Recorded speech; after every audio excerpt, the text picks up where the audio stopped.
মাযহাব মান্য করা ফরজ কিনা? মুফতি মাওলানা ওয়াক্কাস আলী মোবাইল নাম্বার দিয়ে দিয়েছেন, ধন্যবাদ। আমার বন্ধু মানুষ, একসাথে জেলে কাটছি। ভালো ভালো আলেম, আলহামদুলিল্লাহ।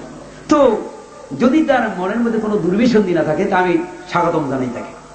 আর যদি ফ্রেশ মনে জিজ্ঞেস করে থাকেন, তাহলে আমার প্রশ্ন, আপনি তো এর উত্তর জানেন, তা আমাদের কাছে আবার কেন শুনতে চাইলেন? দলাদলি বাঁধানোর উদ্দেশ্য না তো? আল্লাহ মাফ করুন আমাদেরকে। মাযহাব মান্য করা জায়েজ কিনা, এখন এর উত্তর রাগ করবেন না, আমি যেটুক জানি সেটুক বলবো। এতে যদি আপনার রাগ এসে যায়, ধৈর্য ধারণ করবেন। মাযহাব মান্য করা ফরজ বলতে কোন মাযহাব? প্রচলিত 4 মাযহাব, এটা যদি বুঝাইতে চান, তাহলে এই 4 মাযহাব যদি বুঝাইতে চান, আমরা বলবো 4 মাযহাব মানা ফরজ নয়।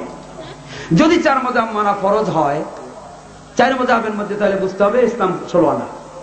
কি কথা ঠিক কিনা? 4 মাযহাব যদি ফরজ হয়, তাহলে ইসলাম 4 মাযহাবের মধ্যে সীমাবদ্ধ, কথা ঠিক কিনা? কিন্তু আপনি যদি হানাফি মাযহাব মানেন, তা আপনি তো মানলেন 4 আনা, আর 12 আনা কোথায়? 2, এই 4 মাযহাব মানা এটা যদি ফরজ হয়, তাহলে 4 মাযহাব, এই 4 মাযহাবটা কবে তৈরি হলো? 400 হিজরিতে। হুজ্জাতুল্লাহ আল বালিগা 252 নম্বর পৃষ্ঠা করে দেখবেন, 400 হিজরির আগে এই 4 মাযহাব কেউ তৈরি করে না। হামিদ বিন সুলাইমানের 4 মাযহাব তৈরি করেছে। তাহলে 4 মাযহাব মানা যদি ফরজ হয়, তাহলে এই 400 হিজরির আগে নবীর মৃত্যুর 390 বছর পরে, এই 390 বছর পরে যে মানুষগুলো দুনিয়া থেকে বিদায় নিয়েছেন, তারা তো এই 4 মাযহাব মানেন নাই। তাহলে তারা তো ফরজ তরক করছে। ফরজ তরক করলে মানুষ কি হয়? তাহলে নবীও কি কাফের? নাউজুবিল্লাহ। সম্মানিত উপস্থিতি, এরপরে এই 4 মাযহাব কে করছেন? হামিদ বিন সুলাইমান। 4 মাযহাব 4 জন ইমাম করে। চ্যালেঞ্জ, কিয়ামত পর্যন্ত সময় দিলাম, 4 ইমাম এই 4 মাযহাব করেন নাই, তার মানে 4 ইমাম এক যুগে ছিলই না, এক জায়গায় বসেই নাই। কোন ইমাম তার নামে, নিজের নামে মাযহাব তৈরি করে যান নাই। ইমাম আবু হানিফা বলেছেন, ইজা রাআইতুম কালামানা ইউখালিফু বিল কিতাব ওয়াস সুন্নাতি ফা'মালু বিল কিতাব ওয়াস সুন্নাতি ফাদরিবু বিকালামিল হায়াতি। মিজানে শাহরানি 68 নম্বর পৃষ্ঠা। বলছে, যদি আমার কোন কথা নবীর কথার বিপরীত দেখো, তখন আমার কথা হবে, নবীর কথার উপরে আমল করবে, আমার কথা দেয়ালে নিক্ষেপ করে। ইজা সাখাল হাদিসু ফাহুয়া মাযহাবি, সহিহ হাদিস পাবে, সেটাই আমার মাযহাব, এতে আমরা একমত। খুব সুন্দর কথা বলেন। আল্লাহ ইমাম আবু হানিফাকে জান্নাত নসিব করুক, আমিন। মাযহাব মানা যদি 4 মাযহাব বলেন, এটা ফরজ নয়, ওয়াজিব নয়, সুন্নাত নয়, নফল নয়। মাযহাবের যেই জিনিসগুলো মানা ফরজ, সেই জিনিসগুলোর নাম মাযহাব হিসাবে ফরজ নয়, কোরআন হাদিস হিসাবে ফরজ। কথা ঠিক কিনা? মাযহাবের মধ্যে যে কথাগুলো কোরআন হাদিস সম্মত, সেটার নাম মাযহাব নয়, সেটার নাম কোরআন হাদিস। অর্থাৎ কোরআন হাদিস হিসাবে ওটা ফরজ, মাযহাব হিসাবে ফরজ নয়। কথা ঠিক কিনা?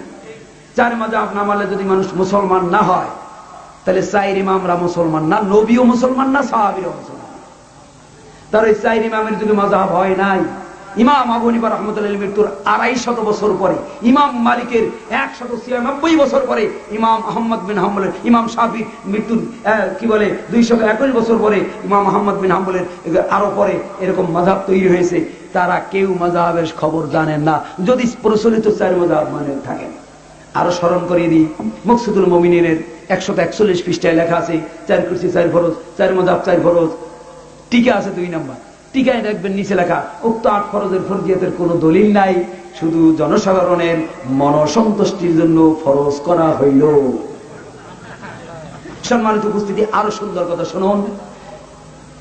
আবের নামে হানাফি, শাফি, মালিকি, হাম্বলি মানেন, তাদের সাথে আমাদের বিরোধ সেইখানে যেখানে হাদিস কোরআনের সাথে মিল নাই। হাদিস কোরআনের ভিত্তিতে তারা যা আমল করে, তাদের সাথে আমাদের কোনো দ্বিমত নাই, রাগারাগি নাই, সেটুকু আমরা শ্রদ্ধা করি। আমরা বলি 4 মাযহাবের মধ্যে হাদিস কোরআন ভিত্তি যা আছে তা মানতে হবে, হাদিস কোরআনের বাইরে যা আছে তা ছাড়তে হবে। আহলে হাদিসের মধ্যে যা হাদিস কোরআন মোতাবেক আছে তাই গ্রহণ করতে হবে, যা হাদিস কোরআনের বাইরে আছে তা বাদ দিতে হবে।